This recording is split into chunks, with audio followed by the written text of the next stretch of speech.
जैसे ही चांद नजर आएगा, हुक्म दिया गया चांद को देखा करो, चांद को अपने बच्चों के साथ, परिवार के साथ देखने की कोशिश करो। मौसम साफ है, चांद इंशाअल्लाह नजर आएगा। जब रमजान का चांद तुम्हें आसमान पे नजर आ जाए तो ये दुआ पढ़ लेना जो अल्लाह के प्यारे नबी पढ़ा करते थे, अल्लाहुम्मा अहिल्लहु अलैना बिल अम्नि वल ईमानी वस सलामति वल इस्लाम रब्बी व रब्बुकल्लाह। क्या दुआ है, चांद देख करके क्या दुआ पढ़ रहे हैं हम? अय अल्लाह, तो इस चांद को अमन के साथ हम पर तुलू फरमा दे, ईमान के साथ तुलू फरमा दे, सलामती के साथ तो इस चांद को तुलू फरमा दे, इस्लाम के साथ इस चांद को तू तुलू फरमा दे। रब्बी व रब्बुकल्लाह, और ऐ चांद मेरा और तेरा रब अल्लाह है। कभी आपने गौर किया, हमारे गैर मुस्लिम भाई भी तो चांद देख के करवा चौथ मनाते हैं। हमारे गैर मुस्लिम भाइयों की भी चांद की बड़ी अहमियत है, मगर वो चंद्रमा को देवता मानते हैं, वो चंद्रमा की पूजा करते हैं, वो चंद्रमा की इबादत करते हैं। मगर मेरे प्यारे साथियों, इस्लाम एक ईश्वरवाद वाला मजहब है, इस्लाम तौहीद वाला मजहब है। हम चांद को देख करके भी ऐलान करते हैं, रब्बी व रब्बुकल्लाह, ऐ चांद हम तेरी उपासना नहीं करते, ऐ चांद हम तुझे रब नहीं मानते, ऐ चांद हम तुझे अपना पूज्य नहीं मानते, हम तुझे अल्लाह ताला का एक क्रिएशन मानते हैं, अल्लाह ताला की एक मखलूक मानते हैं। और हम चांद देख करके भी ऐलान करते हैं, रब्बी व रब्बुकल्लाह, ऐ चांद मेरा भी रब अल्लाह और तेरा भी रब अल्लाह। इस्लाम तौहीद वाला दीन है मेरे प्यारे साथी। इस्लाम में शिर्क बर्दाश्त के काबिल नहीं है मेरे साथी। इस्लाम तो वो मजहब है कि तमाम नमाजों में हम रुकू करते हैं, सजदा करते हैं, मगर जनाजे की नमाज में हम रुकू और सजदा नहीं करते। क्यों नहीं करते? सामने मुर्दा रखा हुआ है, सामने जनाजा रखा हुआ है। अगर जनाजे की नमाज में रुकू डाला जाता और सजदा डाला जाता तो यह मैसेज जाता कि इस्लाम तो मुर्दे के आगे सजदा करवा रहा है, इस्लाम तो मुर्दे के आगे झुक रहा है। इसलिए जनाजे की नमाज में कोई रुकू और सजदा नहीं है। जनाजा रखा हुआ है, हम जनाजे की नमाज पढ़ते, उसमें कोई रुकू सजदा नहीं है। और इसीलिए अल्लाह के रसूल ने किसी कब्र के ऊपर नमाज पढ़ने से मना किया है। न तो कब्र के ऊपर मस्जिद बनाई जा सकती है, न मस्जिद में कब्र बनाई जा सकती है। कब्र के ऊपर भी नमाज नहीं और मस्जिद के अंदर भी कब्र को आपने रखने से मना किया है। आज अफसोस की बात, उसी इस्लाम को मानने वाले आज तौहीद को नहीं समझते। कोई किसी के आगे सर झुका रहा है, कोई किसी के आगे सर झुका रहा है। और आपकी शेरशाहबादी बिरादरी में जो पूरी अहले हदीस बिरादरी है, आज आपकी बिरादरी में भी बहुत सारी ऐसी चीजें होने लगी हैं जो तौहीद के खिलाफ है। माफ कीजिएगा, बहुत सारे घरों में जहालत की वजह से, तालीम की कमी की वजह से आज बच्चे पैदा होने के बाद ही उनके गले में धागा डाल दिया जाता है। आपके शेरशाहबादियों में भी ये चीज देखी जा रही है कि बच्चों के गले में धागा और तावीज डाला जा रहा है। बच्चा बीमार हो जाए तो शिरकिया झाड़ फूक करने वाले झूठे मक्कार लोगों को बुला के उनसे झाड़ फूक करवाया भी जा रहा है। अगर कौवा बोलने लगे तो कौवे के बोलने पर यह कहा जाता है कि कौवा बोल रहा है, इसका मतलब कोई मनहूस खबर आने वाली है। इस तरीके की उल्टी सीधी रिवायतें और उल्टी सीधी चीजें आज हमारे अहले हदीसों के अंदर भी मेरे प्यारे साथियों पाई जाने लगी हैं। याद रखिए, हम तौहीद वाले हैं, हम मर जाएं कट जाएं, तौहीद से समझौता करने वाले नहीं हैं। यही हमारी पहचान है। अल्लाह के नबी ने फरमाया, ला तुशरिक बिल्लाहि व इन कुतिलता व हुर्रिकता, अगर तुम्हें कत्ल कर दिया जाए या जला दिया जाए तब भी तुम अल्लाह के साथ शिरक मत करना। तौहीद की हिफाजत करो मेरे प्यारे साथी। हम चांद देख करके भी तौहीद का दर्स देते हैं, रब्बी व रब्बुकल्लाह, ऐ चांद मेरा भी रब अल्लाह है, तेरा भी रब अल्लाह है। एक और मैसेज मिला चांद की दुआ से। दुनिया कहती है मुसलमान तो आतंकवादी होता है, कहने वाले कहते हैं सारे मुसलमान तो आतंकवादी नहीं होते, लेकिन सारे आतंकवादी मुसलमान होते हैं। कहने वाले इस्लाम को आतंकवाद के साथ जोड़ते, ओ लोगों, इस्लाम आतंकवाद का धर्म कैसे हो सकता है? इस्लाम दहशतगर्दी का मजहब कैसे हो सकता है? इस्लाम तो चांद देख करके भी अमन और शांति की दुआ सिखा रहा है। हम चांद देख करके भी क्या दुआ कर रहे हैं? हम ये दुआ नहीं कर रहे हैं, हाय अल्लाह इस चांद को देखने के बाद तू सिर्फ हमको भलाई अता फरमा। हम कहते अल्लाहुम्मा अहिल्लहु अलैना बिल अम्न वल ईमान वस सलामत वल इस्लाम। आय अल्लाह ये चांद जो रमजान का नजर आने वाला है, आय अल्लाह सारे विश्व के लिए, सारी दुनिया के लिए अमन और शांति का चांद बना दे। अल्लाह इस महीने को तू शांति वाला बना दे, इसमें किसी का खून न बहे, इसमें किसी की जान न जाए, इसमें किसी का माल न लूटे। आय अल्लाह इसको अमन और शांति का और पीस का, और आय अल्लाह दुनिया के लिए सलामती का महीना बना दे। जो मुसलमान चांद देख करके भी अमन और शांति की दुआएं करता है, वो मीडिया वालों तुम्हें शर्म नहीं आती? उस इस्लाम को तुम आतंकवाद के साथ जोड़ते हो, उस मुसलमान को तुम आतंकवाद के साथ जोड़ते हो। हाँ, अगर कोई अपने आप को मुसलमान कहने वाला गलत काम करे तो उसके लिए इस्लाम कैसे जिम्मेदार हो सकता है? आज दूसरे मजहब के मानने वाले, आज अमेरिका में जो जेफरी एप्स्टीन की फाइल सामने आ रही है, वो कोई मुसलमान तो नहीं था, वो तो यहूदी था, लेकिन इतना गंदा आदमी था। 6 साल की बच्चियों के साथ रेप किया करता था, छोटी छोटी बच्चियों के साथ वो दरिंदगी किया करता था, उन्हें नोचा करता था, उनको तड़पाया करता था, यहां तक के छोटी छोटी बच्चियों को मशीन में डाल के कत्ल करके उनकी बोटी बना बना के खाया करता था। वो तो यहूदी था, तो क्या हम ये बोलेंगे कि उसके इस अमल की वजह से पूरी यहूदी कौम गलत मानी जाएगी? नहीं मेरे प्यारे साथियों, कुछ लोगों के गलत कामों की वजह से पूरा मजहब बदनाम नहीं किया जा सकता, पूरे दीन को ब्लेम नहीं किया जा सकता। इस्लाम कल भी अमन और शांति का प्रतीक था और आज भी अमन और शांति का प्रतीक है, और कयामत की सुबह तक अमन और शांति का प्रतीक रहेगा। हम तो चांद देख करके भी अमन और शांति की दुआ करते हैं। चांद देखने के बाद दूसरा काम हम क्या करते हैं? इशा की नमाज पढ़ने के बाद तरावी की नमाज पढ़ते हैं। जैसे ही रमजान शुरू होता है, ये बहस भी छिड़ जाती है, तरावी 8 रकात पढ़ी जाए कि 20 रकात पढ़ी जाए। कोई 8 को सही कहता है, कोई 20 को सही कहता है, लेकिन एक बात से कोई इनकार नहीं कर पाएगा कि अल्लाह के नबी ने जो 3 दिन तरावी पढ़ाई थी, वो 8 ही रकात आपने पढ़ाई थी। कैसी आवाज?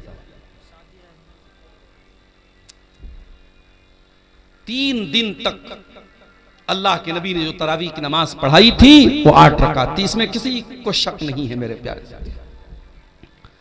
हजरत आयशा से पूछा गया, अल्लाह के प्यारे रसूल की रमजान की नमाज कैसी थी? तरावी की नमाज जिसको हम कहते हैं, उसी के बारे में सवाल किया गया। मायशा कैफ़ कानत सलातु रसूलिल्लाह सल्लल्लाहु अलैहि वसल्लम फी रमजान, अल्लाह के रसूल की रमजान की नमाज कैसी थी? सवाल करने वाला तरावी के बारे में सवाल कर रहा है। अल्लाह के प्यारे नबी फरमाते हैं, मा कान यज़ीदु रसूलुल्लाह सल्लल्लाहु अलैहि वसल्लम अला 11 रकातन, अल्लाह के नबी 11 रकात से ज्यादा कभी नहीं पढ़ते थे। फी रमजान वला फी गैरिही, न तो रमजान में आप पढ़ते थे न गैर रमजान में पढ़ते थे। पता ये चला कि तरावी की नमाज कोई अलग नमाज नहीं है, ये वही तहज्जुद की नमाज है जो अल्लाह के नबी साल के बाकी 11 महीने 11 रकात पढ़ा करते थे।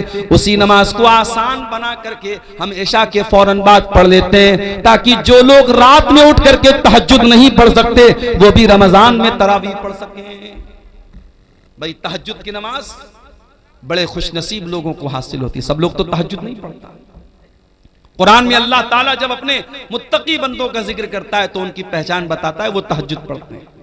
कहीं अल्लाह फरमाता है, कानू कलीलन मिनल लैली मा यहजऊन, मेरे मुत्तकी बंदे रात को बहुत कम सोते हैं, वो रात में तहज्जुद की नमाज पढ़ते हैं। कहीं अल्लाह ने फरमाया, ततजाफा जुनूबुहुम अनिल मजाज यदऊन रब्बहुम खौफन व तमा, मेरे मुत्तकी बंदे अपने बिस्तर से अलग होकर के अल्लाह की बारगाह में तहज्जुद पढ़ते हैं। यदून रब्बहुम खौफन व तमा, वो अपने रब से दुआएं करते हैं, कभी अल्लाह के अजाब से डरते हैं, कभी अल्लाह की रहमत की उम्मीद रखते हैं।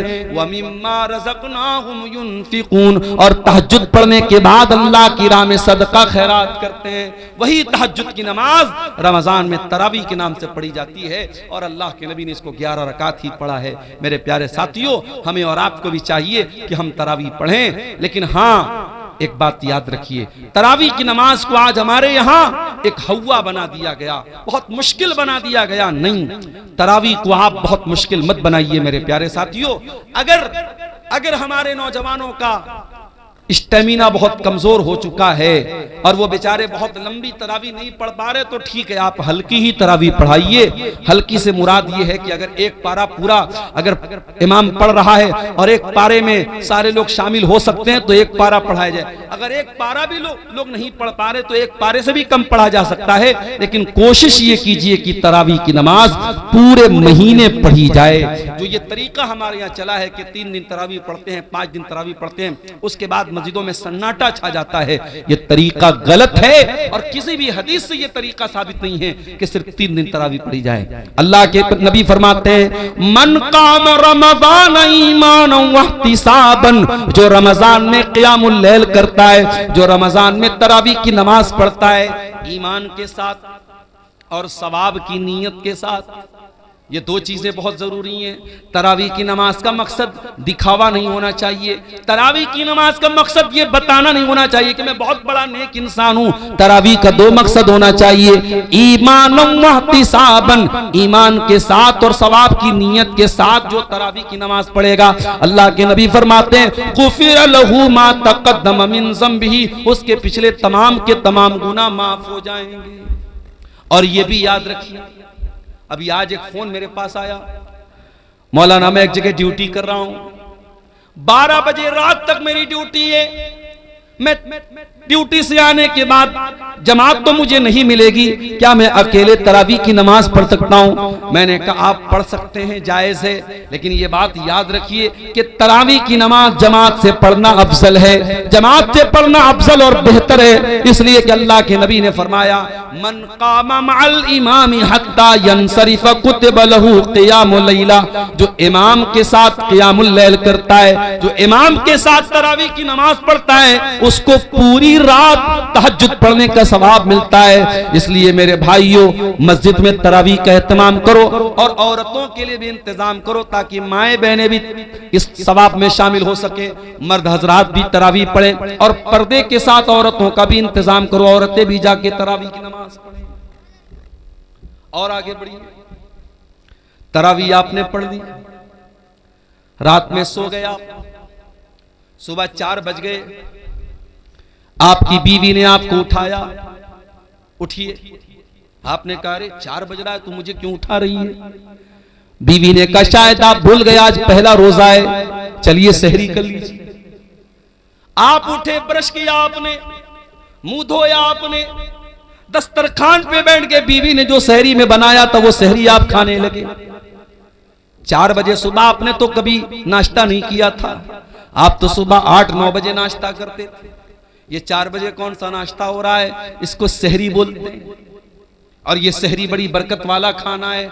अल्लाह के नबी फरमाते हैं, तसहरू फइन्न फिस्सहूरी बरका, सहरी खाया करो, सहरी में बरकत है। सहरी के बगैर भी आप रोजा रखेंगे हो जाएगा, मगर सहरी खा के रोजा रखेंगे तो बदन में ताकत रहेगी। इसीलिए बहुत सारी जगहों पे सहरी में ताकत की चीजें खाते हैं। हमारे बनारस में वो मेवा वगैरह डाल करके उसमें मखाना भी होता है और बादाम भी होता है, काजू भी होता है, वो सब डाल के एक आइटम बनाते हैं, उसको हरीरा बोलते हैं। कहीं हरीरा बोलते हैं, कहीं तुर्री बोलते हैं, पता नहीं आपके सीमांचल में भी कुछ ऐसा बनता होगा। तो आप सहरी में इस तरीके की चीजें जब खा लेते हैं तो फिर पूरे दिन एक एनर्जी रहती है बदन में। अगर आप सहरी नहीं खाएंगे, मान लीजिए कोई सोया रह गया, रात में बेचारा वो इरादा करके सोया तो मैं सुबह सहरी करके रोजा रखूंगा, लेकिन नींद नहीं खुल पाई और फजर का टाइम हो गया और तब उसकी नींद खुली, तो रोजा वो रखेगा कि नहीं रखेगा? रोजा रखेगा, रोजा हो जाएगा, मगर जब बगैर कुछ खाए पिए रोजा रखेगा तो कमजोरी रहेगी। इसलिए सहरी जरूर करना चाहिए। हमने सुबह 4 बजे सहरी कर ली, 5 बजे फजर की अजान होने वाली है, हमने 10 मिनट में 15 मिनट में सहरी कर ली। अब हमारे पास 45 मिनट का टाइम अभी अजान तक बचा है। हमने सोचा बिस्तर पे चल के थोड़ा आराम कर लेते हैं। जैसे ही बिस्तर पे आराम करने गए नींद आ गई और फजर की नमाज हमारी बिस्तर पे चली गई। ये तरीका गलत है मेरे भाई, बिल्कुल गलत है ये तरीका। आप 14-14 घंटे भूखे रहते हैं, आप रोजा रखते हैं, लेकिन अगर आप नमाज की पाबंदी नहीं करते हैं तो माफ कीजिएगा, रोजा इंपॉर्टेंट है, रोजा अहम है, लेकिन रोजे से भी ज्यादा इंपॉर्टेंट नमाज है। इस्लाम के 5 अरकान में कलमा पढ़ने के बाद दूसरे नंबर पे नमाज है और तीसरे नंबर पे ज़कात है और चौथे नंबर पे रोजा है। आप चौथे नंबर की चीज के लिए तो 14 घंटे मेहनत करते हैं, लेकिन दूसरे नंबर की चीज को आप गोल कर देते हैं, नमाज ही को गायब कर देते हैं। याद रखिए मेरे प्यारे साथियों, इस्लाम में रमजान के रोजे के पहले 5 वक्ता नमाज है, इसलिए नमाज छोड़ करके आप रोजा मत रखिए। अगर आप फजर की नमाज जाने का डर है तो आप सहरी थोड़ा लेट खाइए। अल्लाह के नबी की सुन्नत भी थी कि आप सहरी बहुत लेट खाते थे, यानी फजर की अजान से ठीक 10-15 मिनट पहले आप सहरी खा लीजिए और जब 10 मिनट बचा है आप वजू बना करके बैठ करके दुआ कीजिए, अल्लाह ताला से जिक्र कीजिए अल्लाह ताला का, और फजर की नमाज पढ़ने के बाद ही आप सोइए ताकि आपकी नमाज न छूटने पाए मेरे साथी।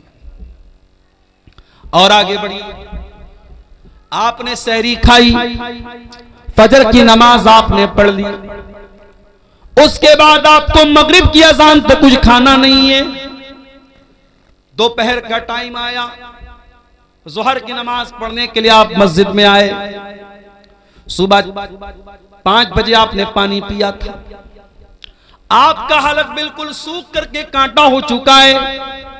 जोहर की नमाज के लिए आपने वजू बनाना स्टार्ट किया, आपने वजू में कुल्ली के लिए मुंह में पानी डाला, पानी आपके मुंह में गया। आप अगर चाहें तो पानी के 2-4 कतरे हलक के नीचे डाल के हलक को गीला कर लें, हलक को तर कर लें। हलक तो सूख करके कांटा हो गया है, 2-4 कतरे पानी के चले जाएं तो कौन देखने वाला है? न कोई कैमरा वहां लगा है, न बगल वाले को पता चलेगा, न इमाम साहब को पता चलेगा, न मौलवी साहब को पता चलेगा। लेकिन कोई ताकत है, कोई पावर है जो आपको ऐसा नहीं करने दे रहा है।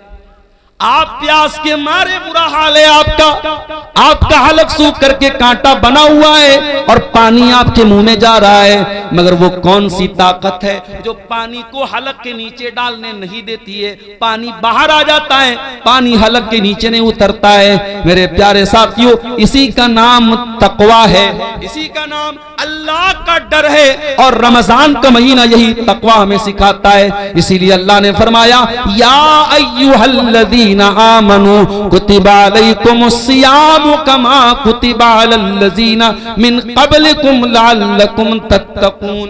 ऐ ईमान वालो, हमने तुम पर रमजान का रोजा फर्ज किया है ताकि तुम मुत्तकी बन जाओ, ताकि तुम अल्लाह से डरने वाले बन जाओ, ताकि तुम हराम चीजों से बचने वाले बन जाओ।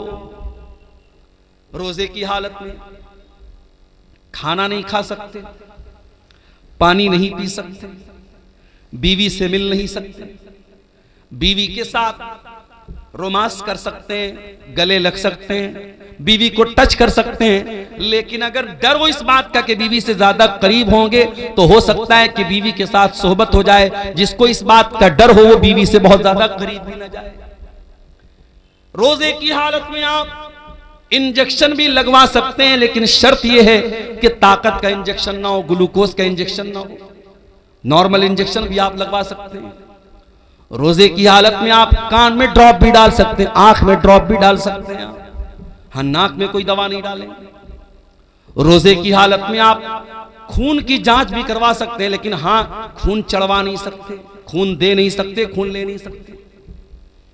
खून इसलिए नहीं दे, खून लेंगे तो बदन में एक ग़िज़ा आ जाएगी, वो जायज़ नहीं है। रोजे की हालत में बदन को ग़िज़ा पहुंचाना जायज़ नहीं, और खून किसी को देंगे तो कमजोरी बहुत ज्यादा आ जाएगी, रोजे पर इफेक्ट पड़ेगा, इसलिए खून देना भी ठीक नहीं रोजे की हालत। रोजे की हालत में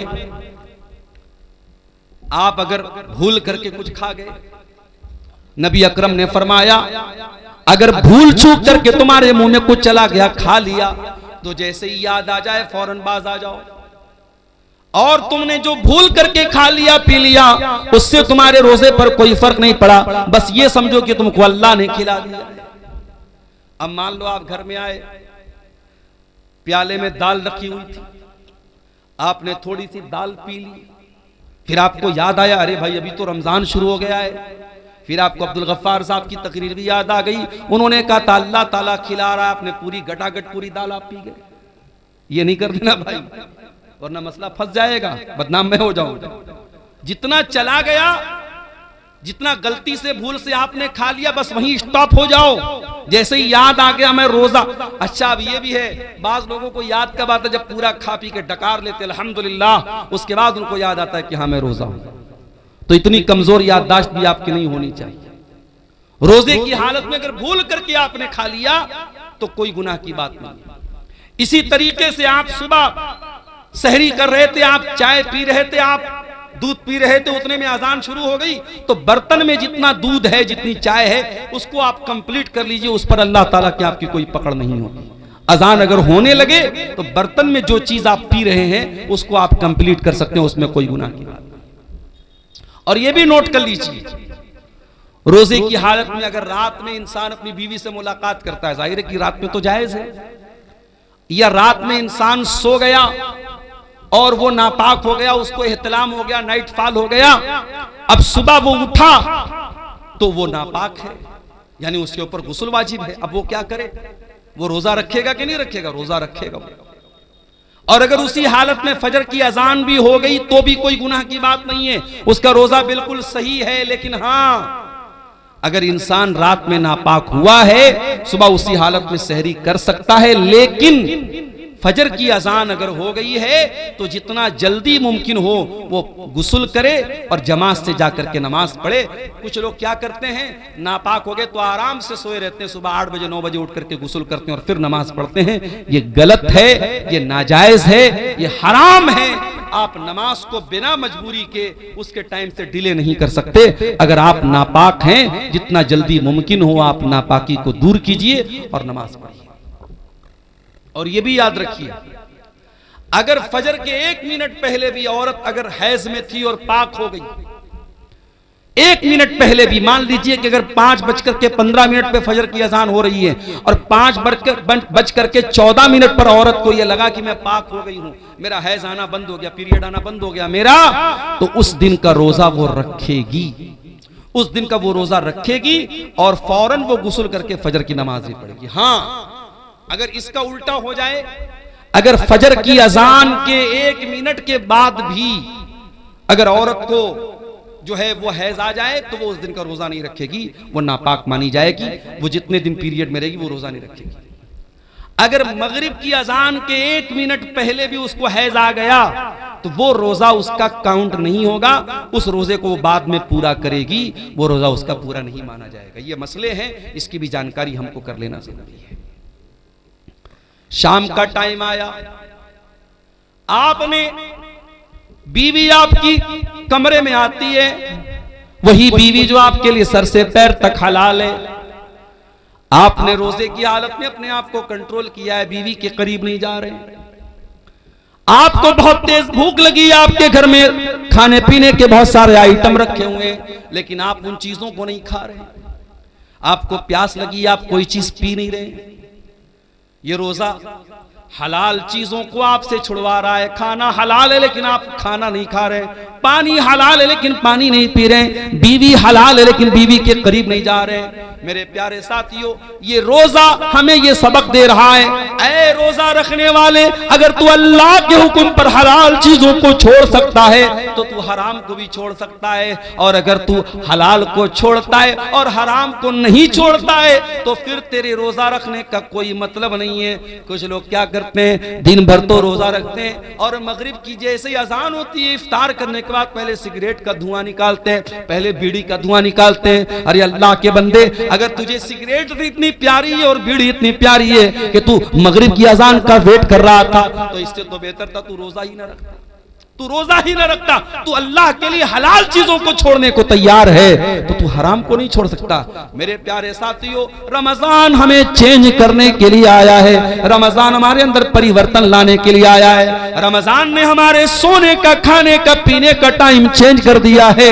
जो रमजान हमारे खाने पीने सोने का टाइम चेंज कर सकता है, वो रमजान हमारी बुरी आदतों को भी चेंज कर सकता है। वो बीड़ी पीने वालों, वो सिगरेट पीने वालों, वो शराब पीने वालों, मोबाइल पर गंदी चीजें देखने वालों, वो बेपर्दा रहने वाली लड़कियों, वो गलत ताल्लुकात में फंसने वाले नौजवानों, अगर अपनी गंदी आदतों से पीछा छुड़ाना है तो उसका बेहतरीन मौका है रमजान। रमजान तौबा का महीना है मेरे साथी। तौबा का मतलब क्या होता है? तौबा कहते किसको है अरबी ज़बान में? तौबा का मतलब होता है यू टर्न ले लेना। आप गाड़ी लेके जा रहे हैं, आपको वापस दोबारा उसी रास्ते पर वापस होना है, आप गाड़ी को दोबारा घुमाएंगे, यू टर्न लेंगे, इसको तौबा कहते हैं। इसका मतलब ये हुआ कि जब इंसान सही रास्ते से भटक जाए तो वो तौबा करे ताकि दोबारा सही रास्ते पर आ जाए। मेरे प्यारे साथियों, अगर आपको तौबा करना है, अल्लाह के रास्ते पे वापस आना है, तो रमजान उसके लिए बेहतरीन मौका है। अल्लाह से सच्ची तौबा कीजिए मेरे साथियों। 4 दिन की जिंदगी है, हम नहीं जानते पूरा रमजान भी हमको नसीब होगा कि नहीं होगा, नहीं मालूम। किसी दिन हार्ट अटैक आ जाए, इंतकाल हो जाए, नहीं मालूम। किसी दिन बाइक से जा रहे हो, कोई एक्सीडेंट हो जाए, बाइक से गिर के हम मर जाएं, नहीं मालूम। कार से जा रहे हो, कार किसी खाई में चली जाए, अल्लाह को प्यारे हो जाए। हमें तो ये भी नहीं मालूम कि कब मरेंगे, कहां मरेंगे। 5 चीजों का इल्म तो सिर्फ अल्लाह ताला के पास है। इन्नल्लाह इंदहु इल्मुस्साह, कयामत कब आएगी सिर्फ अल्लाह को मालूम है। व युनज़्ज़िलुल गईस, बारिश कब होगी, कितनी होगी, कहां होगी, अल्लाह को मालूम है। व यअलमु मा फिल अरहाम, और मां के पेट से जो बच्चा पैदा होने वाला है वो क्या बनेगा, कितनी उम्र पाएगा, कितनी रोजी रोटी पाएगा, नेक बनेगा कि बुरा बनेगा, दीनदार बनेगा कि बेदीन बनेगा, माँ बाप का फरमाबरदार बनेगा या ना फरमान बनेगा, मुशरिक बनेगा या तौहीद वाला बनेगा, ये सारी बातें तो अल्लाह ही जानता है। वमा तदरी नफ्सुम माज़ा तक्सिबु गदा, और कोई नहीं जानता कि कल वो क्या करेगा। वमा तदरी नफ्सुम बिअय्यि अर्दिन तमूत, और कोई नहीं जानता कि वो कहां मरेगा, कब मरेगा छोड़ दो, कहां मरेगा इसकी भी कोई गारंटी नहीं। कितने इसे बिहार के लोग हैं, चंदा करने जाते हैं बेंगलोर, चंदा करने जाते हैं कर्नाटक, और वहीं किसी हादसे में इंतकाल हो जाता है। इसी कटिहार में घसिया घाट नाम का एक इलाका है, वहां एक मौलाना कारी अब्दुल बासित नाम के थे, बहुत अच्छे मेरे ताल्लुकात थे, उनके मदरसे में कई बार जलसे में गया। बेचारे तमिलनाडु के इलाके में चंदा करने गए थे, ट्रेन पर चढ़ रहे थे, अचानक ट्रेन से गिर गए और वहीं ऑन द स्पॉट उनका इंतकाल हो गया। मेरे प्यारे साथियों, हम तो ये भी नहीं जानते कि पूरा रमजान हमको नसीब होगा कि नहीं होगा, हम कहां मरेंगे और किस हाल में मरेंगे। मेरे प्यारे साथियों, कोशिश करो कि ये रमजान का महीना तौबा का महीना बन जाए, हमारे अंदर सुधार का महीना बन जाए, हमारे अंदर चेंजिंग का महीना बन जाए, अपनी बुरी आदतों को कंट्रोल करने वाला महीना बना लो रमजान। शाम हो गई, इफ्तार का टाइम हो गया, मान लीजिए 6 बजे मगरिब की अजान है। कोशिश ये करो कि 5:30 बजे अपने घर में आ जाओ, जितना इफ्तारी का सामान लेना है पहले ही लेके आ जाओ, आधा घंटे पहले ही आ जाओ।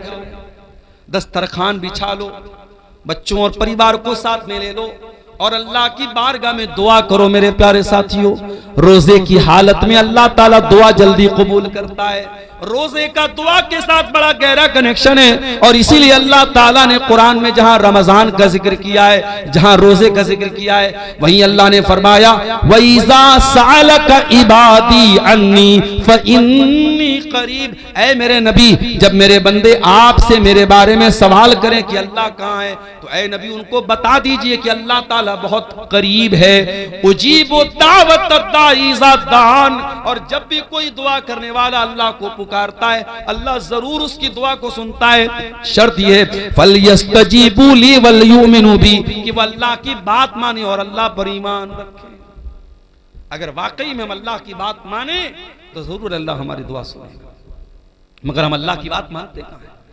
हम तो गुनाहों की दुनिया में लथपथ रहते हैं, हराम कमाई खाते हैं, सूद ब्याज खाते हैं, हराम काम करते और उसके बाद हम कहते अल्लाह हमारी दुआओं को नहीं सुनता। अल्लाह ने हम पर जालिमों को मुसल्लत कर दिया है, फला जालिम है, फला जालिम। अरे सबसे बड़े जालिम हम हैं।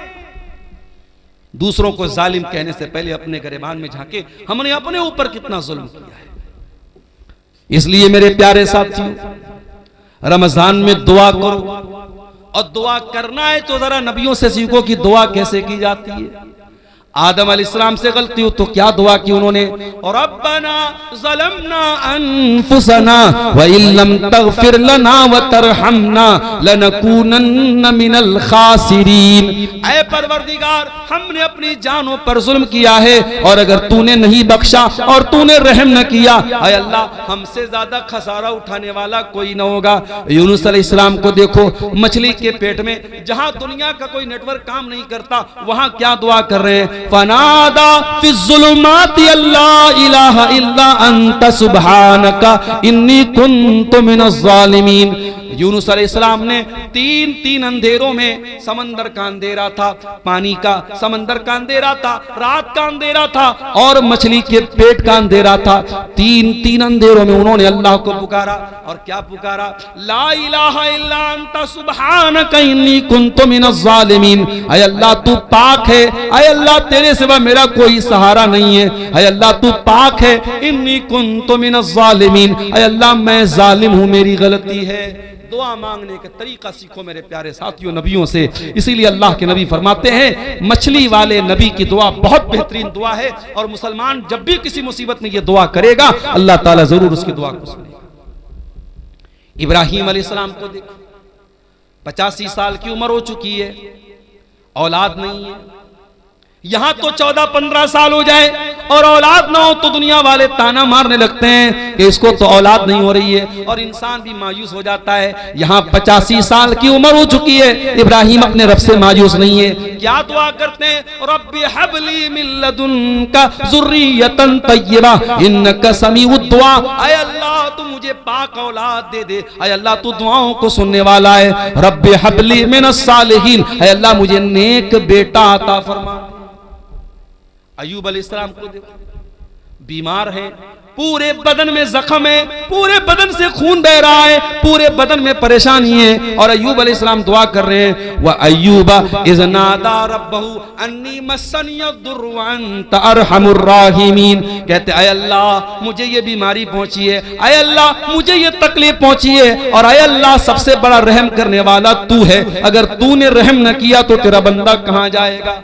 मेरे प्यारे साथियों, रमजान को दुआ का महीना बना लो, खूब दुआएं करो, इफ्तार के टाइम दुआ करो, सहरी के टाइम दुआ करो, तरावी के बाद बैठ के दुआ करो, रात के सन्नाटे में दुआ करो, दिन के उजाले में दुआ करो। रमजान का दुआ के साथ बड़ा गहरा कनेक्शन है, बहुत गहरा ताल्लुक है। और हो सके एक किताब बता रहा हूं, मोबाइल पर भी वो किताब मिल जाएगी आपको, प्ले स्टोर में भी मिल जाएगी। किताब का नाम नोट कर लो, हिस्नुल मुस्लिम, अरब के एक आलिम की किताब है, बहुत अच्छी किताब है दुआओं की। छोटी छोटी दुआएं जो नबी की दुआएं हैं, नबी की सिखाई गई दुआओं को पढ़ा करो। नबी के अल्फाज में बड़ी बरकत है, नबी के अल्फाज बड़े जामे होते थे। अगर वो नहीं पढ़ सकते, अगर पढ़े लिखे नहीं हो, तो अपनी भाषा में, अपनी जबान में, तुम शेरशाबादी लैंग्वेज में, तुम बंगला जुबान में भी अल्लाह से दुआएं कर सकते हो। अल्लाह ताला हर जबान को समझता है, वो दिल की भाषाओं को जानता है, वो दिल की जबान को जानता है। हम जबान से कहें या न कहें, हमारा दिल जब तड़पता है, हमारा दिल जब रोता है, हमारे दिल की सदाओं को भी अल्लाह ताला सुन लेता है। और आगे बढ़िए मेरे भाई, इफ्तार का टाइम हो गया। आप इफ्तार करते हैं, बिस्मिल्लाह पढ़ के आपने खजूर मुंह में डाली, खजूर मुंह में डाली, पानी आपने पिया, और पानी जैसे ही आपके हलक के अंदर गया, आपने दुआ पढ़ी, ज़हबज़ ज़मऊ वबतल्लतिल उरूक़ु वसबतल अज्रु इंशाअल्लाह। ऐ अल्लाह तेरे हुक्म से मैंने रोजा पूरा कर लिया, ऐ अल्लाह मेरी प्यास खत्म हो गई, ऐ अल्लाह मेरी रगें तर हो गई, और ऐ अल्लाह अगर तूने चाहा तो मुझे सवाब भी मेरे रोजे का मिल जाएगा। ये बड़ी प्यारी दुआ है। इफ्तार के टाइम यही दुआ पढ़ा करो मेरे प्यारे साथियों। और वो दुआ भी आप पढ़ सकते हैं, अल्लाहुम्मा लका सुमतु अला रिज़्क़िका अफ़्तरतु, ऐ अल्लाह मैंने तेरे लिए रोजा रखा और तेरे ही दिए हुए रिस्क पर मैंने इफ्तार किया। और ये भी मसला याद रखो, इफ्तार में जल्दी करने का हुक्म है। अगर घड़ी में 6 बज चुका है और आपकी जनतरी में 6 बजे इफ्तार का टाइम है, तो जानबूझ करके 6 बज करके 2 मिनट पर भी इफ्तार करना ठीक नहीं है। अल्लाह के नबी फरमाते हैं, ला यज़ालुन्नासु बिखैरिन मा अज्जलुल फित्रा, लोग उस वक्त तक भलाई के साथ रहेंगे जब तक इफ्तार में जल्दी करेंगे। क्या मतलब? जैसे इफ्तार का टाइम हो जाए जल्दी से इफ्तार करेंगे, तब तक लोग भलाई के साथ रहेंगे। बात समझ में नहीं आई? मौलाना साहब, एक आदमी 6 बजे इफ्तार कर रहा है, एक आदमी 6 बजकर के 5 मिनट पर इफ्तार कर रहा है, वो 5 मिनट ज्यादा रोजा रख रहा है, उसको तो और ज्यादा सवाब मिलना चाहिए। और आप अल्लाह के नबी की हदीस पढ़ रहे हैं कि जो लोग इफ्तार में जल्दी करेंगे वो भलाई के साथ रहेंगे। पता ये चला कि शरीयत हमारी लॉजिक से नहीं चलती है, शरीयत हमारे दिमाग से नहीं चलती है, शरीयत अल्लाह ताला के और उसके रसूल के हुक्म से चलती है। अगर अल्लाह का हुक्म यही है और रसूल का हुक्म यही है कि इफ्तार में जल्दी किया जाए, तो इफ्तार में देर करना ठीक नहीं है। ये मोजा मैंने पहना है, कपड़े का मोजा हो चाहे चमड़े का मोजा हो, आपको मालूम है उस अगर हमने वजू करके पहना है तो मसा कर सकते हैं मोजे के ऊपर। कभी आपने गौर किया, मोजे का जो नीचे का हिस्सा होता है वो ही ज्यादा गंदा होता है, लेकिन जब हम वजू करते हैं तो मोजे के ऊपर के हिस्से पर मसा करते हैं, हम नीचे के हिस्से पर मसा नहीं करते हैं। पता ये चला कि दीन अकल और राय का नाम नहीं है, दीन तो अल्लाह और उसके रसूल के हुक्म का नाम है। इसीलिए इफ्तार में जल्दी करने का हुक्म दिया गया है। और ये भी नोट कर लो मेरे भाई, आज जैसे ही रमजान का महीना आता है, मर्दों की डिमांड क्या होती है? 20 तरीके का आइटम बनाया जाए। हो सकता है कि आपके शेरशाबादी समाज में शायद उतनी वैरायटी ना होती हो, लेकिन आप अगर बनारस चले जाएं, आप लखनऊ चले जाएं, आप हैदराबाद चले जाएं, आप मुंबई चले जाएं, तो इफ्तार के दस्तरखान पे आपको 20 तरीके के आइटम मिलेंगे। मुझे उससे कोई एतराज नहीं। अल्लाह ने आपको दौलत दी, आप खूब खाइए, मना नहीं है मेरे भाई, लेकिन मुझे इस बात से शिकायत है कि आज अपने घर की औरतों के ऊपर हमने इतना ज्यादा बोझ डाल दिया है। इतने सारे आइटम उनको बनाने होते हैं रमजान के अंदर के बेचारी असर के बाद से लेकर के वो अफ्तार के आइटम बनाने में उनका टाइम लग जाता है, और मगरिब के बाद बेचारी बर्तन धोने में उनका टाइम लग जाता है। उनको इबादतों का टाइम नहीं मिलता, उनको कुरान पढ़ने का टाइम नहीं मिलता, उनको दुआ करने का टाइम नहीं मिलता। मेरे प्यारे साथियों, अपने मुंह के स्वाद के लिए और अपने पेट के लिए अपने घर की औरतों पर अत्याचार न करो, अपने घर की औरतों पर जुल्म न करो। अरे सिंपल जो खाना आम दिनों में खाते हो वही सिंपल तरीके से रमजान में भी खाओ। ठीक है, 2-4 आइटम बढ़ गए, कोई हर्ज की बात नहीं है, लेकिन बीवी के ऊपर इतना ज्यादा अत्याचार करना कि बेचारी दिन भर खाना ही बनाती रहे और इफ्तार के बाद पूरी कई घंटे वो बर्तन ही धोती रहे, ये औरतों पर जुल्म है। इससे भी हमें और आपको बचना है। उसके बाद रमजान की एक बहुत अहम इबादत जिसके लिए कुरान में बाकायदा जिक्र किया गया, कुरान की तिलावत। रमजान में कसरत से कुरान की तिलावत करो, इसलिए कि रमजान के महीने में ही कुरान उतारा गया।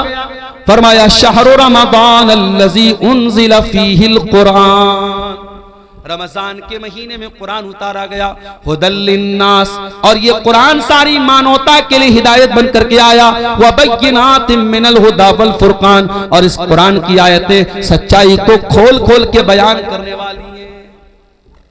कभी आप अपने दिल पर हाथ रख के बताइए मेरे भाई, आपने पिछले रमजान में कितना कुरान पढ़ा था? मोबाइल पर आपने न जाने कितनी रील्स देखी थी, फेसबुक के ऊपर आपने न जाने कितना टाइम खर्च किया था, यूट्यूब पर आपने न जाने कितने वीडियोस देखे थे, लेकिन आप अपने दिल पर हाथ रख के बताइए कि आपने कुरान कितना पढ़ा था। बल्कि अगर आप मुझसे पूछे तो मैं एक बात कहूंगा, रमजान में उलमा की तकरीरें सुनिए, मैं मना नहीं करता, मगर तकरीरों से ज्यादा कुरान सुनिए, कुरान पढ़िए। रमजान को कुरान के लिए खास कर दीजिए। और आज भी आप देखिए जो हरमैन के इमाम है, जब वो कुरान पढ़ते हैं कितना अच्छा लगता है। शेख अब्दुल रहमान सुदैस जब अपनी आवाज में कुरान पढ़ते, अल्लाह अल्लाह, कितना प्यारा लगता है। शेख सऊद अशरम तो चले गए, लेकिन मौजूदा जो अइम्मे हरमैन है उसमें एक नाम शेख बदर तुर्की का है। कितना प्यारा कुरान पढ़ते हैं। आप मोबाइल पर हेडफोन लगा के अगर शेख बदर तुर्की की जबान से कुरान सुनेंगे और आंखें बंद कर लेंगे, आपको ऐसा लगेगा आप हरम में खड़े हैं, आप मक्का में खड़े हैं, आप मस्जिद हराम में खड़े हैं। वो लोगों तुम कुरान पढ़ो तो सही एक बार। अला बिज़िक्रिल्लाहि तत्मइन्नुल कुलूब, ये कुरान तुम्हारे दिल को जरूर शांति देगा, तुम्हारे दिल को जरूर सुकून देगा। ये कुरान पढ़ के तो देखो, ये कुरान सुन के तो देखो। हमारे दिल इतने कठोर हो चुके हैं, हमें गाना अच्छा लगता है, हमें म्यूजिक अच्छा लगता है, हमें कुरान अच्छा नहीं लगता। हमें कुरान न पढ़ने का मन करता है, न सुनने का मन करता है। तरावी की नमाज में इमाम साहब जरा सी लंबी तिलावत कर दें तो हम नाराज हो जाते हैं, इमाम साहब आपने लंबी तिलावत क्यों कर दी। हमें कुरान 10 मिनट ज्यादा सुनना भी गवारा नहीं है। वही नौजवान जो आधा घंटे तरावी की नमाज में खड़ा नहीं हो पाता है और बैठ करके आराम आराम से तरावी पढ़ता है, वही नौजवान 1-1 घंटा खड़े होकर के 50 ओवर का क्रिकेट मैच देख लेता है। अभी इस बार वर्ल्ड कप का 2020 वर्ल्ड कप चल रहा है। अपने नौजवानों से एक बात कहना चाहूंगा, ये वर्ल्ड कप का जो मैच है ये तो होता रहेगा, लेकिन रमजान पता नहीं दोबारा हमको मिलेगा कि नहीं मिलेगा। मेरे प्यारे साथियों, इस वर्ल्ड कप के चक्कर में अपने रमजान को बर्बाद न होने देना। इस वर्ल्ड कप के मैचों के चक्कर में आप जब मैच देखेंगे तो मैच में एडवर्टीजमेंट भी आएगा, प्रचार भी आएगा, उसमें नंगी लड़कियां भी आएंगी, उसमें नंगा प्रचार भी आएगा। उसमें जब मैच देखेंगे तो दर्शकों को भी दिखाया जाएगा, उसमें खूबसूरत लड़कियां भी नजर आएंगी और आप रोजे की हालत में ये सारी चीजें देखेंगे। इसलिए खबरदार, कहीं रमजान के रोजे को आपका ये वर्ल्ड कप का मैच बर्बाद न कर दे। इसलिए वर्ल्ड कप के मैच से भी होशियार रहना मेरे साथी। कुरान को टाइम दो। इमाम मालिक रहमतुल्लाह अलैह बहुत बड़े इमाम थे, हदीस का दर्स दिया करते थे। पूरी दुनिया से उनके पास लोग हदीस पढ़ने आया करते थे, लेकिन जब रमजान का महीना आता था इमाम मालिक ऐलान कर देते थे, वो लोगों मैं रमजान में हदीस नहीं पढ़ाऊंगा, मैं साल भर हदीस पढ़ाता हूँ। ये कुरान का महीना आ गया, ये रमजान का महीना आ गया, 1 महीने के लिए मुझे कुरान के साथ छोड़ दो, मैं कुरान को पढ़ूंगा, कुरान पर गौर करूंगा। वो लोगों कुरान को पढ़ो रमजान में, कुरान को सुनो रमजान में और कुरान पर गौर करो। ये दिल पर जो गुनाहों की लेयर चढ़ी है, ये दिल पर जो गुनाहों की परत चढ़ी है, जब कुरान पर गौर करोगे तो ये परत टूट जाएगी, ये परत गिर जाएगी। कुरान कहता है अफला यतदब्बरूनल कुरान अम अला कुलूबिन अक़फ़ालुहा, मेरे बंदो तुम कुरान पर गौर क्यों नहीं करते? क्या तुम्हारे दिलों पर ताले लगे हैं? जिस तरीके से मोबाइल का लॉक अगर खोलना हो तो जब तक पासवर्ड न डाला जाए तब तक मोबाइल का लॉक नहीं खुलता, जब तक पैटर्न लॉक न डाला जाए तब तक मोबाइल का लॉक नहीं खुलता। इसी तरीके से दिल पर जो लॉक पड़े हैं, दिल पर जो ताले पड़े हैं, दिल का ताला खोलना है तो कुरान पर गौर करो, कुरान पर तदब्बुर करो मेरे प्यारे साथी, कुरान पर गौर करो मेरे साथी।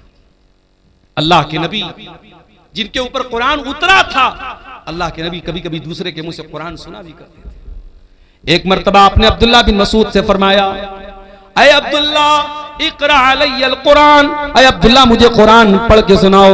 अब्दुल्ला बिन मसूद ने फरमाया, ऐ अल्लाह के नबी मैं आपको कुरान कैसे पढ़ के सुनाऊं, ये कुरान तो आप ही के ऊपर उतरा है। आपने फरमाया, ऐ अब्दुल्ला मैं दूसरे के मुंह से सुनना चाहता हूं, आज तुम्हारे मुंह से सुनना चाहता हूं, तो मुझे कुरान पढ़ के सुनाओ। अब्दुल्ला बिन मसूद कुरान पढ़ने लगे और सूरह निसा की तिलावत करने लगे, सूरह निसा पढ़ने लगे और अल्लाह के नबी गौर से सुनने लगे।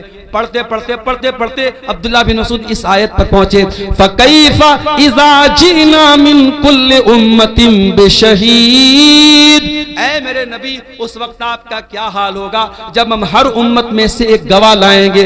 वजीना बिकाला हाउलाई शहीदा, और ऐ नबी हम आपकी उम्मत पर आपको गवाह बनाएंगे। जब अब्दुल्ला बिन मसूद इस आयत के ऊपर पहुंचे, उन्होंने कहा, वो कहते हैं कि अल्लाह के नबी ने मुझसे कहा बस करो, ऐ अब्दुल्ला बस करो। मैंने नजरें उठा के देखा, मैंने क्या देखा, फैज़ा ऐनाहु तज़रिफान, अल्लाह के नबी की दोनों आंखों से आंसू बह रहे थे, अल्लाह के रसूल रो रहे थे, ज़ारो कतार आप रो रहे थे। वो जो कयामत के दिन आपके कंधे पे जिम्मेदारी डाली जाएगी, उस जिम्मेदारी को सोच के आप रो रहे थे।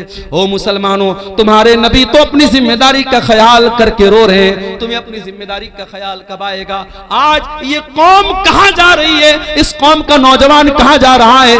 आज इस कौम की लड़कियां मुर्तद हो रही हैं, इस कौम का नौजवान नशे में धुत है, इस कौम की लड़कियां बेपर्दा हो रही हैं, इस कौम का एक बड़ा तबका हराम कमाई खा रहा है। वो लोगों, तुम्हें कोई चिंता नहीं है, तुम्हारे दिमाग में कोई टेंशन नहीं है। तुम्हारे नबी तो यही टेंशन लेके दुनिया से चले गए। तुम्हारे नबी को तो एक ही टेंशन थी, फलअल्लक बाखिउन नफ्सका अला आथारिहिम इल्लम युमिनु बिहाज़ल हदीस असफा। ऐ मेरे नबी, आपको इतनी टेंशन है, आपको इतनी चिंता है लोगों के ईमान लाने की, कहीं इस टेंशन में आप जान न दे दे। आपके नबी को तो इतनी टेंशन थी, मगर आपको कोई टेंशन नहीं है। अल्लाह के प्यारे नबी उस जिम्मेदारी का एहसास करके रोने लगे, कुरान सुन करके रोने लगे। मेरे साथ कुरान सुनो तो सही, अच्छे कारी की आवाज में, खास तौर से जो अफ्रीकन कारी होते हैं।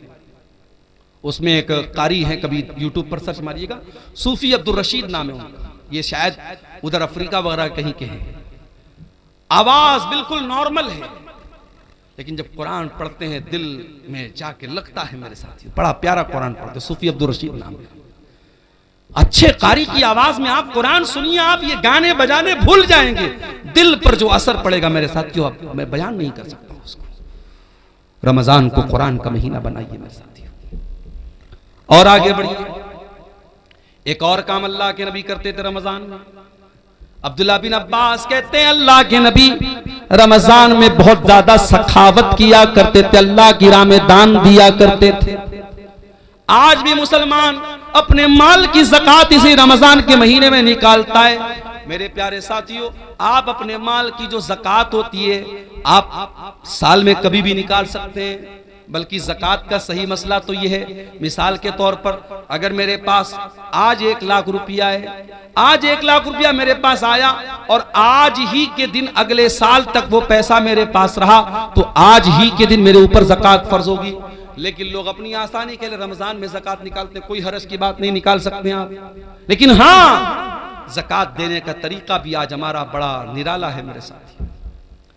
पिछले रमजान में मैं साउथ इंडिया में था, एक मौलवी साहब आए, कहा कि मौलाना कड़ी धूप में हम लोग लाइन लगते हैं और जब हमारा नंबर आता है तो सेठ जी कहते हैं कि पिछले साल का रिकॉर्ड कहां है। पिछले साल का रिकॉर्ड हमने दिखाया तो कहते इस पर मदरसे की मुहर नहीं लगी है, जाओ। 2-2 घंटा धूप में लगने के बाद वो बेचारा मौलवी जो किसी प्राइवेट मदरसे में पढ़ा रहा था और उसका चंदा करने वो बेंगलोर और गुजरात गया था, 3-3 घंटा लाइन में लगने के बाद उसको वापस कर दिया जाता है और बेचारा वो नाकाम लौट जाता है। ये हालात देख करके मेरे साथियों खून के आंसू रोने का दिल चाहता है। ये ज़कात कोई टैक्स नहीं है जिसे वसूलने के लिए लोगों के दरवाजों पर जाया जाए। होना तो ये चाहिए था, ज़कात देने वाले खुद ऐसा सिस्टम बनाते कि जहां ज़कात के हकदार हैं ज़कात वहां तक पहुंचती। यहां तो बेचारे मौलवी धक्के खा खा के ज़कात वसूल रहे हैं। मेरे प्यारे साथियों, अपने माल की ज़कात निकालो और सही तरीके से अपने माल की ज़कात निकालो। अगर आपके पास 85 ग्राम सोना है, अगर आपके पास 595 ग्राम चांदी है, अगर आपके बैंक बैलेंस में आपके पास कैश रकम में इतना पैसा है जो 595 ग्राम चांदी के बराबर है, तो आपके पास अगर वो माल 1 साल तक रहता है तो उसकी ज़कात आपको देना है। और ऐ मेरी प्यारी माओ बहनों, ये भी याद रखिए, आपने सोने का जो जेवर पहना हुआ है और आपने अलमारी में जो रखा हुआ है वो सब पर आपको ज़कात देना है। कोई ये ना सोचे कि जो मैं पहनती हूं उस पर ज़कात नहीं देना है, सब पर आपको ज़कात देना है। और अगर आपने अपने सोने चांदी की ज़कात नहीं निकाली तो अंजाम क्या होगा? अल्लाह फरमाता है, वल्लज़ीन यक्निज़ून अज़्ज़हब वल फ़िज़्ज़ा वला युनफ़िक़ूनहा फ़ी सबीलिल्लाहि फ़बश्शिरहुम बिअज़ाबिन अलीम। जो लोग सोना चांदी इकट्ठा करते हैं और उसकी ज़कात नहीं निकालते हैं, उनको दर्दनाक अज़ाब दिया जाएगा। यौमा युहमा अलैहा फी नारी जहन्नम फतुक्वा बिहा जिबाहुहुम व जुनूबुहुम व ज़ुहूरुहुम। क़यामत के दिन वही सोना चांदी जहन्नम की आग में तपाया जाएगा, उससे उनकी पेशानी को दागा जाएगा, उससे उनके पहलू को दागा जाएगा, उससे उनकी पीठ को दागा जाएगा और कहा जाएगा हाज़ा मा कनज़्तुम लिअन्फुसिकुम फज़ूक़ू मा कुन्तुम तकनिज़ून। ये सोना चांदी जिसकी तुमने ज़कात नहीं निकाली थी, आज उसको अल्लाह ताला ने जहन्नम की आग बना दिया है, आज अज़ाब का मजा चखो। मेरे प्यारे साथियों, इसलिए अपने माल की सही ज़कात निकालिए और ये बात याद रखिए, ज़कात कोई टैक्स नहीं है, ज़कात आपके माल के मैल कुचैल को पाक करती है, ज़कात हमारे माल की बरकत को खत्म नहीं होने देती है, आपके माल की सुरक्षा करती है, आपके माल की हिफाजत करती है। इसीलिए अल्लाह कुरान में अपने नबी से कहता है खुज़ मिन अम्वालिहिम सदक़तन तुतहिरुहुम व तुज़क्कीहिम। ऐ नबी, आप लोगों के माल में से ज़कात लीजिए, ये ज़कात उनके माल को पाक करेगी। बिजनेसमैन लोगों से एक बात कहना चाहता हूं, बिजनेसमैन के पास जितना भी माल तिजारत है उस पर उसको ज़कात देना है। मिसाल के तौर पे अगर हमारे दुकान में 10 लाख का माल है तो 10 लाख के माल पे हमको ज़कात देना है। हाँ, मार्केट से जो पैसा हमको लेना है उसको हम माइनस करेंगे और मार्केट में जो पैसा हमको देना है वो माइनस करेंगे, जो लेना है उसको प्लस करेंगे और पूरे माल तिजारत को ऐड करके उसकी ज़कात हमें निकालना है। इसी तरीके से अगर आपने कोई जमीन खरीदी है और आपने जमीन इस मकसद के लिए खरीदी है कि जमीन का दाम बढ़ जाएगा तो हम बेच देंगे, अगर आपने जमीन को बेचने के मकसद से लिया है तो उस जमीन की भी आपको ज़कात देना पड़ेगा। हाँ, अगर आपने जमीन लिया है मकान बनाने के लिए, बच्चों के रहने के लिए, तो उस पर आपको ज़कात नहीं देना है। अपनी जरूरत की चीजों पर भी आपको ज़कात नहीं देना है। 1.5 लाख का मोबाइल आता है, एप्पल का आईफोन आता है, सैमसंग का अल्ट्रा आता है, 1.25 लाख का 1.5 लाख का मोबाइल आता है। 1.5 लाख के मोबाइल पर आपको कोई ज़कात नहीं देना है। 10 लाख की आपके पास 40 लाख की कार है, कार पे आपको कोई ज़कात नहीं देना है। 50 लाख का आपके पास घर है जिसमें आप रहते हैं, उस घर के ऊपर आपको कोई ज़कात नहीं देना है। जो आपकी जरूरत की चीजें हैं, जाती चीजें, उस पर आपको कोई ज़कात नहीं देना है। लेकिन हाँ, जो बिजनेस एसेट है, जो माल तिजारत है, उस पर आपको ज़कात देना है और कोशिश कीजिए कि अपने माल की पूरी पूरी ज़कात रमजान में निकाल दीजिए और घर की औरतों को भी कुछ पैसा दे दीजिए कि कोई मांगने वाली आए, कोई जरूरतमंद आए तो घर की औरतें भी कुछ अल्लाह की राह में सदका खैरात करें। ये माहौल मेरे प्यारे साथियों रमजान में अपने घरों का हमें बनाना चाहिए। अल्लाह के नबी सल्लल्लाहु अलैहि वसल्लम की बीवियों से कुरान कहता है कि ऐ नबी की बीवियों, अक़िमनस्सलात व आतीनज़ ज़कात, तुम नमाज कायम किया करो, तुम ज़कात अदा किया करो। इसका मतलब कि औरत को भी ज़कात अपने माल की देना चाहिए। अगर औरत के पास अपना जेवर है, औरतों को जो मायके से मिलता है जेवर, वो औरत का अपना जेवर होता है। अगर शौहर ज़कात निकाल दे तो अच्छी बात है, अगर शौहर ज़कात नहीं निकालता है तो बीवी को खुद उसकी ज़कात निकालनी पड़ेगी। अगर अपना जेवर बेच के भी निकालना पड़े तो देना पड़ेगा। ज़कात दिए बगैर चारा नहीं है और अगर हम जानबूझ के ज़कात नहीं निकालेंगे, अल्लाह के यहाँ बहुत दर्दनाक अजाब होगा। मेरे प्यारे साथियों, रमजान के इस मुबारक महीने में एक काम हमें और करना रहता है जिसको एतिकाफ बोलते हैं। एतिकाफ का मतलब होता है अपने आप को मस्जिद के अंदर कैद कर लेना। रमजान के आखिरी अशरे में 10 दिन तक इंसान एतिकाफ करता है, नबी की सुन्नत है। मगर ये मसला याद रखो, औरतें भी अगर एतिकाफ करेंगी तो मस्जिद में करेंगी। अगर औरतों के लिए मस्जिद में पर्दे का इंतजाम है, सुरक्षा का इंतजाम है, तो मस्जिद में एतिकाफ करेंगी। और अगर मस्जिद में इंतजाम नहीं है तो औरतों को मायूस होने की जरूरत नहीं है, वो और नेकी के काम करें, उनको एतिकाफ करने की जरूरत नहीं है। एतिकाफ अगर होगा तो मस्जिद में होगा, इसलिए कि अल्लाह के नबी से कहीं और एतिकाफ करने का सबूत नहीं मिलता है। और इत्तिकाफ कौन करेगा? आज तो हालात ये पूरे पूरे गांव में कोई इत्तिकाफ नहीं करता है। पूरी अहले हदीसों की बस्ती है, कुरान और सुन्नत पर चलने वालों की बस्ती है, लेकिन पूरी बस्ती में एक आदमी भी इत्तिकाफ नहीं करता है। अफसोस की बात है। मैंने मुंबई में देखा, मैंने कर्नाटक में देखा, मैंने तमिलनाडु में देखा, मस्जिद में 20-20 नौजवान, बिल्कुल हट्टे कट्टे नौजवान, वो आते हैं इत्तिकाफ में बैठते हैं। औरतों के लिए इंतजाम मैंने देखा, पर्दे का इंतजाम है, वो इत्तिकाफ करती हैं। मेरे प्यारे साथियों, जज्बा होना चाहिए आपके अंदर। और एतिकाफ वो आदमी, आज हमारे यहाँ कोई करता भी तो कौन करता है? जो बिल्कुल समाज में रिटायर हो चुका है वो एतिकाफ करता है। अरे जो बिजनेसमैन है, जो एक्टिव है, जो अपने दुनिया की कुर्बानी दे के एतिकाफ करे, वो असल एतिकाफ करता है। मेरे साथ ये एक पर्चा आया है मेरे सामने।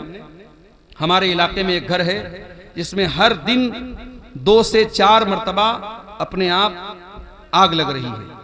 लोग 20 दिनों से बहुत परेशान हैं। वजह क्या है? जरा इस मसले पर रोशनी डालेगा।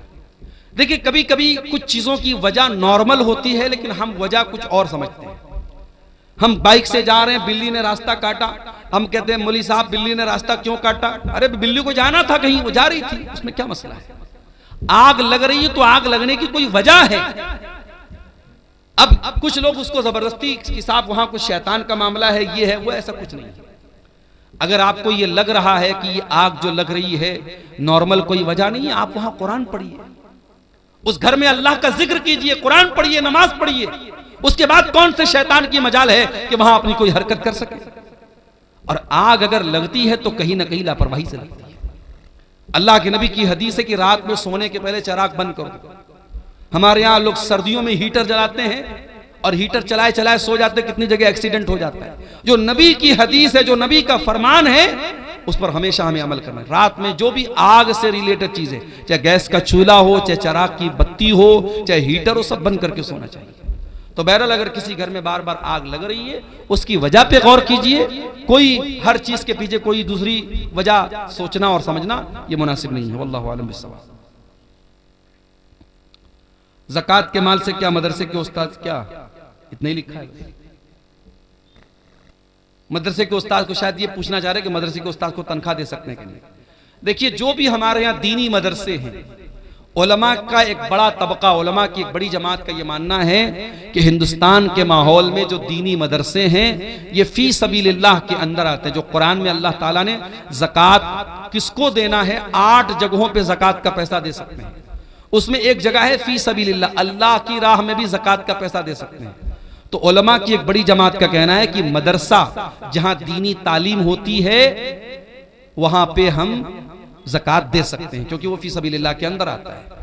अगर मदरसे में गरीब बच्चे पढ़ते तब तो कोई शक की बात नहीं, ज़कात दे सकते हैं। अगर मदरसे में खुशहाल बच्चे भी पढ़ते हैं तब भी ज़कात की रकम दी जा सकती है। क्यों? क्योंकि मदरसों का असल मकसद क्या है? अल्लाह के दीन की तबलीग करना, लिहाजा वहां ज़कात की रकम दी जा सकती है। लेकिन इस तरीके के मदरसे जहां ज़कात की रकम दी जाती है, वहां अगर ऐसे बच्चे पढ़ते हैं जिनके बाप खुशहाल हैं, तो उनको ये चाहिए कि खुराकी वगैरह की वो फीस दे दें, ताकि वो ज़कात के अंदर किसी तरीके के डाउट से वो बच जाए।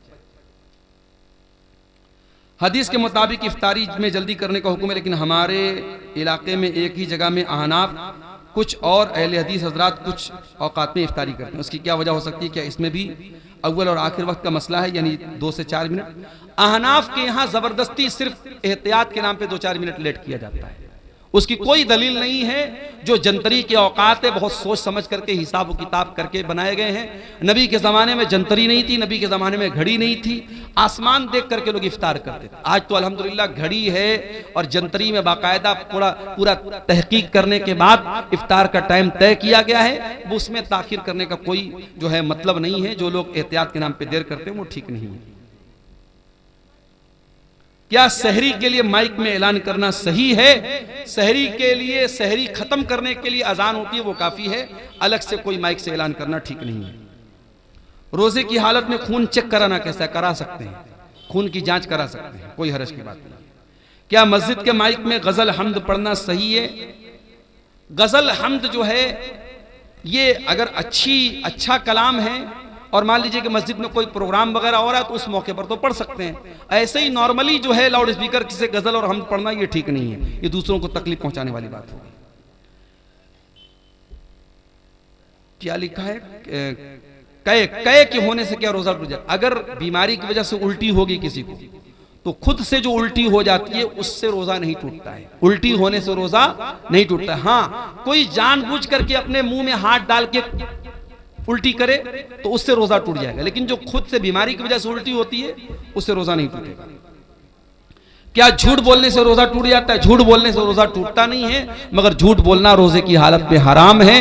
अल्लाह के नबी ने फरमाया अगर कोई आदमी रोजा रख करके भी झूठ बोलता है तो फिर अल्लाह ताला को उसके रोजे की कोई जरूरत नहीं है। इफ्तार कराने से कितना सवाब मिलता है? आप जिसको इफ्तार कराएंगे उसको उसके रोजे का पूरा पूरा सवाब मिलेगा और उतना ही सवाब आपको भी मिलेगा। इसलिए कोशिश ये कीजिए कि रमजान में रोजाना एक आदमी को अपने साथ बिठा के इफ्तार कराइए ताकि आपको हर रोजे का डबल सवाब मिले। लेकिन यहाँ जो इफ्तार करने आएगा आपके घर में वो बेचारा कहीं ये ना सोचे कि मेरे सवाब में कोई कमी आएगी, उसको पूरा सवाब मिलेगा, लेकिन इफ्तार कराने वाले को डबल सवाब मिलेगा। सहरी के लिए वजू करना जरूरी है? नहीं, वजू भी जरूरी नहीं है, बल्कि नापाकी की हालत में भी आप सहरी कर सकते हैं, लेकिन हाँ फौरन गुस्ल करके आप जमात से फजर की नमाज पढ़ेंगे। तो ये चंद मसाइल थे। हम अल्लाह ताला से दुआ करते हैं रब्बुल आलमीन हमें आने वाले रमजान का हक अदा करने की तौफीक अता फरमाए। रब्बुल आलमीन। अस्सलामु अलैकुम वरहमतुल्लाहि वबरकातुहू। शेख मोहतरम, एक सवाल मैं लगभग 1-2 साल से लेकर के घूम रहा हूँ कि एक छोटी बस्ती है जिसमें एक जुमे की मस्जिद है, उसके बगल में ही मतलब सट करके ही रूम मदरसे के बनाया हुआ है। अगर उस मस्जिद में के मतलब मदरसे रूम में औरत जुमा या तरावी या ईदैन की नमाज उसमें पढ़ेगी तो होगी या नहीं? इन्होंने पूछा है कि मस्जिद के सटा हुआ कोई मदरसे की ज़मीन है, उसमें औरतें अगर जुमा में आ जाती हैं या ईदैन में आ जाती हैं तो नमाज पढ़ सकती हैं या नहीं। अगर मस्जिद और वो मदरसे की जो ज़मीन है वो सटी हुई है, बीच में कोई गैप नहीं है, तब तो नमाज हो जाएगी। और अगर गैप है बीच में कोई गली है और दोनों सटा हुआ नहीं है, तब फिर ये मसला गड़बड़ है, तब उसमें नमाज पढ़ना ये ठीक नहीं है। लेकिन अगर इमारत दोनों की सटी हुई है और मस्जिद में अभी तौसी की गुंजाइश नहीं, तो मस्जिद मदरसे में भी औरतें जुमा की नमाज भी पढ़ सकती हैं और ईदैन की नमाज भी पढ़ सकती हैं। वल्लाहु आलम बिस्सवाब। ठीक है, अल्लाह ताला हम सबको नेक अमल अच्छी समझ की तौफीक अता फरमाए। आने वाले रमज़ान को हमारी ज़िंदगी का बेहतरीन रमज़ान बना दे।